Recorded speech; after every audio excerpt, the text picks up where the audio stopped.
লঞ্চের খাবার দেখলে জিভে জল এসে পড়ে। আমার সামনে দেখতে পাচ্ছেন মেঘনা নদীর একবারে জীবন্ত ধরা যে পাঙ্গাস পোয়া মাছ রয়েছে। এই পোয়া মাছ দাম হচ্ছে প্রত্যেক পিস পোয়া মাছ 200 টাকা করে। আর এখানে মেঘনা নদীর চিংড়ি মাছ রয়েছে, মানে নদীর চিংড়ি মাছ প্রত্যেক পিস 250 টাকা, মানে দুইটা দিবে, দুইটা 250 টাকা।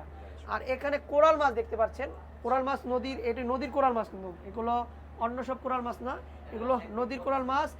এক একটি কত বড় বড় সাইজের কোরাল মাছ 220 টাকা করে। আমার এখনই মানে জল আসতে পড়তেছে মুখে।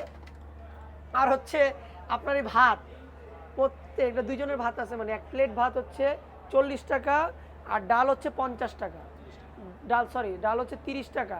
তো একজন যদি আমি 40 আর হচ্ছে 200 টাকা আর হচ্ছে 30 টাকা, 300 টাকা খাবার খেতে, এই লঞ্চে যদি খাবার খেতে চান আপনার এই পিনসাওয়ালার 10-এ এই যে খাবারের কেবিন, তারা হচ্ছে মূলত 250+ কেবিন রয়েছে। 250+ কেবিনে ওনারা এই খাবারের সার্ভিস দিয়ে থাকে। আমাদের নাজমুল ভাই খাবারের সার্ভিস দিয়ে থাকে। আর একজন প্রতি যদি আপনি খাবার খেতে চান পেট চুক্তি, তাহলে আপনার গুনতে হবে হচ্ছে 300 টাকা করে।